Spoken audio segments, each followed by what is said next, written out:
নবী সাল্লাল্লাহু আলাইহি সাল্লামের নাতি নাতনি কতজন ছিলেন সে ব্যাপারে আমরা অনেকেই হয়তো ভুলের মধ্যে আছি।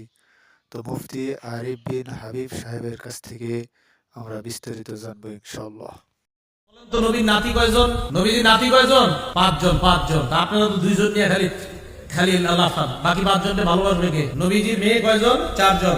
মনে রাখেন, একটু কথাগুলো মন দিয়ে শুনেন। জয়নব, রুকাইয়া, উম্মে কুলসুম। জয়নব, রুকাইয়া, উম্মে কুলসুম, ফাতেমা। এবার দেখেন, এই উম্মে কুলসুমের কোনো সন্তান নাই। কেউ বলে আছে, কেউ বলে নাই, বেশিরভাগ বলছে নাই। এই উম্মে কুলসুমের সন্তান নাই। বাকি রইল কয় মেয়ে নবীর? জয়নবের দুই সন্তান, একজনের নাম, এই জয়নবের দুই সন্তান, একজনের নাম আলী, আরেকজনের নাম উমামা। ছেলে একজন নাম আলী, মেয়ে একজন নাম উমামা। জয়নবের দুই সন্তান, একজনের নাম আলী, আরেকজনের নাম উমামা। আলী নামে ছেলেটা ছোটবেলায় মারা গেছে। উমামা নামে যে মেয়েটা ছিল, এই মেয়েটার নবী খুব ভালোবাসতেন, খুব মহব্বত করতেন, তার সাথে খেলতেন। নামাজে গেলে নবীজির কাঁধে উঠতো এই মেয়েটা, নাতনিটা। দেখেন কত মহব্বতের একজন নাতনি, যার নাম আপনারা জানেন না, অথচ আপনারা লাফান খালি দুইজন নিয়ে।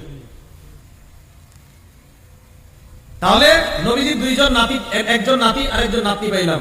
জয়নবের ঘরে দুইজন পেয়ে গেলাম, এক ছেলে এক মেয়ে। এবার আসেন রুকাইয়া। এই রুকাইয়ার ঘরে একজন ছেলে, নাম আব্দুল্লাহ। বলেন কি নাম? তাহলে মোট কয়জন এলো? তিনজন। ফাতেমা রাদিয়াল্লাহু তাআলা আনহার সন্তান আপনারা সারা জীবন জানেন দুইজন, জন্মের পর থেকে দুইজন। মনে হয় মায়ের পেটেও শুনেছেন যে হাসান আর হুসাইন। হযরত ফাতেমা রাদিয়াল্লাহু তাআলা আনহার সন্তান পাঁচজন। বলেন কয়জন?